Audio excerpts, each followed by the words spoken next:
Viewers, عورت مارچ کا آج کل ہر طرف چرچا ہے۔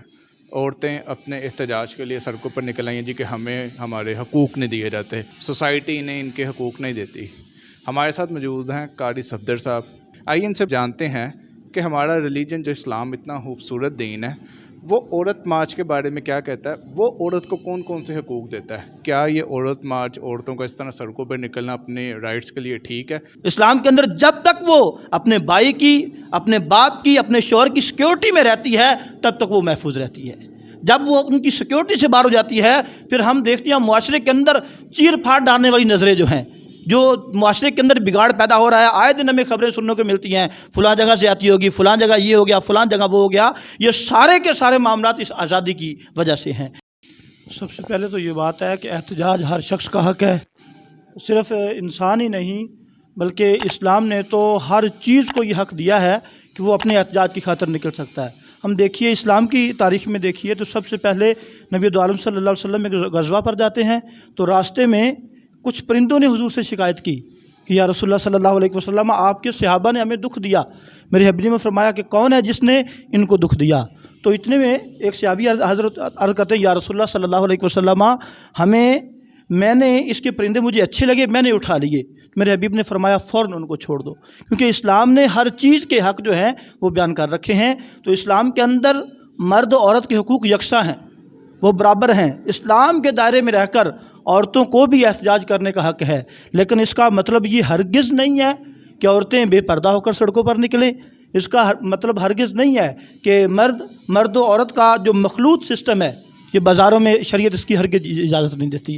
اور دوسری بات یہ ہے کہ نبی علیہ الصلوۃ والسلام نے خطبہ حجۃ الوداع کے موقع پر فرمایا، فتح مکہ کے موقع پر میرے حبیب نے فرمایا صلی اللہ علیہ وسلم، حضور نے فرمایا کہ عورتوں کے بارے میں اللہ کی بارگاہ سے ہمیشہ خوف رکھنا، ان پر کبھی ظلم نہ کرنا، ان پر کبھی تشدد نہ کرنا۔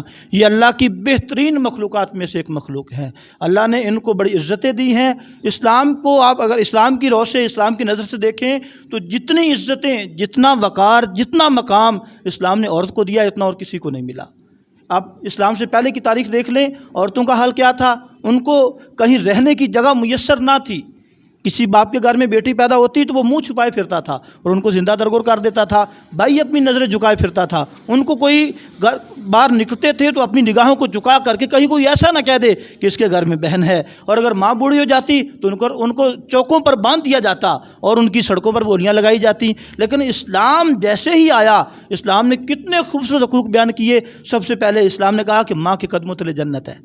اسلام نے ماں کے قدموں کے نیچے جنت رکھ دی ہے۔ اب وہی جو تھے ماؤں کو گلیوں پر اور چوراہوں پر باندھنے والے، اب وہ ماؤں کو اپنے کندھوں پر اٹھا کر گھوم رہے ہیں۔ ایک صحابی اپنے کندھوں پر اپنی والدہ کو لے کر حج کرواتے ہیں، پھر حضور کی بارگاہ میں حاضر ہوتے ہیں، یا رسول اللہ صلی اللہ علیہ وسلم، میں نے اپنی ماں کا حق ادا کر دیا۔ اسلام کی خوبصورتی دیکھیے، اسلام کیا کہتا ہے۔ میرے حبیب نے فرمایا تو ابھی تک تو نے اپنی ماں کی پہلی رات کا حق بھی ادا نہیں کیا۔ پھر دیکھیے اسلام نے کتنا بڑا حق دے دیا ایک عورت کو، وہ ماں بھی تو ایک عورت ہے۔ پھر بیٹی کے بارے میں آ جائیے تو نبی دو عالم صلی اللہ علیہ وسلم نے فرمایا کہ جس کے ہاں 2 بیٹیاں ہوں ان کی پرورش کرے، ان کو اچھے آداب سکھائے، پھر ان کا نکاح کر دے، قیامت کے دن میرے ساتھ جنت میں ایسے ہوں گے جیسے یہ میری 2 انگلیاں ہیں۔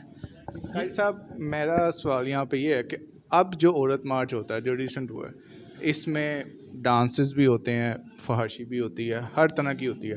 وہ یہ کہتے ہیں جی کہ ہم اپنی مرضی کے کپڑے پہن کے گھومیں۔ ایک بات ان کی بھی ٹھیک ہے جی کہ یہاں پہ جو 3-4 ہزار عورتیں ہیں جو مارچ میں آئی ہیں، ٹھیک ہے، ان کو تو چلو رائٹس کی ہم کہہ سکتے ہیں کسی حد تک بات ہوتی ہے۔ جو عورتیں بیٹھی ہیں انڈر ڈیولپڈ ایریاز میں، جیسے گاؤں وغیرہ ہو گئے، دیہات ہو گئے، جہاں پہ ان کے بیسک جو رائٹس ہیں ان سے بھی محروم رکھا جاتا ہے، اس کے بارے میں آپ کیا کہیں گے؟ یہاں یہ جو سسٹم آج کل مارچ کا چلا ہوا ہے، اس سسٹم میں عورت مارچ کی بالکل اجازت ہرگز نہیں ہے۔ یہ اس صورت میں ہوگی جب عورت کو اس کی ضرورت کے کپڑے نہ مل رہے ہوں، اس کی ضرورت کا کھانا نہ مل رہا ہو، اس کی ضرورت کا رہن سہن، وہ اس کی ضروریات زندگی جو اسلام نے پوری کی ہے۔ اور دوسری بات جو ہے کہ میرا جسم میری مرضی، اسلام ہرگز اس کی اجازت نہیں دیتا۔ جب ہم نے کلمہ طیبہ لا الہ الا اللہ محمد الرسول اللہ صلی اللہ علیہ وسلم ہم نے کلمہ پڑھ لیا، اب ہمارا کسی کا بھی اپنے جسم پر کوئی ہماری مرضی نہ رہی، پھر ہم اللہ کی مرضی کے مطابق چلیں گے۔ اللہ کی مرضی کے مطابق پھر ہمیں زندگی گزارنی پڑے گی۔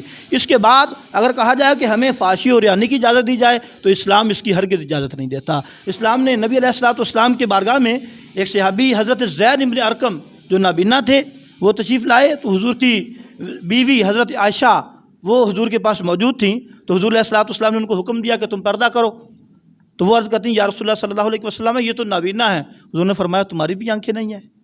یعنی اسلام اتنا وہ پابند رہنے کا حکم دیتا ہے۔ اب ہم یہاں ہیں تو ہمیں بھی ہماری بھی بہت ساری پابندیاں ہیں، ہم بھی اپنی مرضی کے مطابق کچھ نہیں کرتے۔ انسان اپنی خواہشات کو دیکھے تو انسان کا خواہش کیا کیا نہیں چاہتی کرنے کے لیے، کیا کیا انسان کی خواہشیں نہیں ہوتی، لیکن اسلام کے اندر آنے کے بعد اسلام نے پابندیاں لگا دی، اسلام نے ایک دائرے کے اندر مخصوص کر دیا۔ تو عورتوں کے لیے بھی وہ دائرہ ہے، لیکن عورتوں کا دائرہ تھوڑا سا تنگ ہے، مردوں کی بنسبت تھوڑا سا تنگ ہے، اور وہ تنگی کیا ہے؟ وہ تنگی ان پر کوئی جبر نہیں ہے، وہ تنگی ان پر کوئی ظلم نہیں ہے۔ ایک بڑی خوبصورت حکایت میں نے ابھی کل ہی پڑھی کہ ایک جنگل کے اندر کچھ بکریاں رہتی تھیں، ان کا ایک چرواہا تھا، تو ایک بکری اپنے ریوڑ سے الگ ہوتی ہے تو لومڑی سے ملاقات ہوتی ہے، لومڑی اس سے کہتی ہے کہ ایسا کہ مجھے دیکھیے میں آزادی سے گھوم رہی ہوں، کوئی پوچھنے والا نہیں، اپنی مرضی سے جہاں چاہتی ہوں جاتی ہوں، جہاں دل کرتا ہے بیٹھ جاتی ہوں، لیکن تم پابند ہو، تم ایک باڑے کے اندر بند کر دیا گیا، صبح کو جب نکلتی ہو تو ایک آدمی ڈنڈا لے کے تمہارے پیچھے ہوتا ہے، اور وہی اپنے جہاں چاہتا ہے وہاں گھما کے تمہیں واپس لا کے وہیں کھڑا کر دیتا ہے،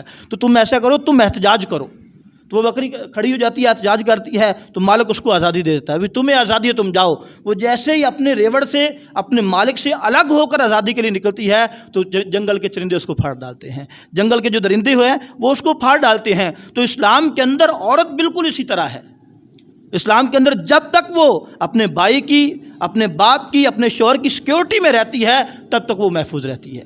جب وہ ان کی سیکیورٹی سے باہر ہو جاتی ہے پھر ہم دیکھتے ہیں معاشرے کے اندر چیر پھاڑ ڈالنے والی نظریں جو ہیں، جو معاشرے کے اندر بگاڑ پیدا ہو رہا ہے، آئے دن ہمیں خبریں سننے کو ملتی ہیں، فلاں جگہ سے آتی ہوگی، فلاں جگہ یہ ہو گیا، فلاں جگہ وہ ہو گیا، یہ سارے کے سارے معاملات اس آزادی کی وجہ سے ہیں، یہ ساری کی ساری پریشانیاں اس آزادی کی وجہ سے ہیں۔ اگر ہماری بہنیں، ہماری مائیں، ہماری بیٹیاں یہ آزادی چاہتی ہیں تو اسلام میں ایسی آزادی کی ہرگز اجازت نہیں دیتا۔ اس کے بارے میں آپ کیا کہیں گے کہ جو مرد حضرات عورت مارچ میں شرکت کرتے ہیں اور کہتے ہیں جی کہ ہم اپنی بہن بیٹیوں کا حق لینے آئے ہیں، اس کے بارے میں آپ کیا کہیں گے؟ سب سے پہلے تو یہ جاننے کی ضرورت ہے کہ وہ بھائی کون سا حق لینے آئے ہیں۔ کیا وہ چاہتے ہیں کہ ہماری بہنیں وہ برہنہ ہو کر بازاروں میں گھومیں، یا وہ چاہتے ہیں کہ ہماری بہنیں جب نکلیں ان کے ارد گرد وہ مکھیاں بناتی ہوئیں، وہ دمبوڑیاں وہ اس کے ارد گرد گھوم رہی ہوں؟ کیا میرے بھائی وہ یہ چاہتے ہیں؟ اگر یہ چاہتے ہیں پھر میں ان کو بھائی نہیں کہوں گا، پھر ان کو کوئی اور نام دیا جائے گا۔ اب یہاں یہ جگہ بھی مناسب نہیں ہے اور ہمارے لیے یہ الفاظ بھی مناسب نہیں ہے کہ ہم ان کے لیے الفاظ استعمال کریں۔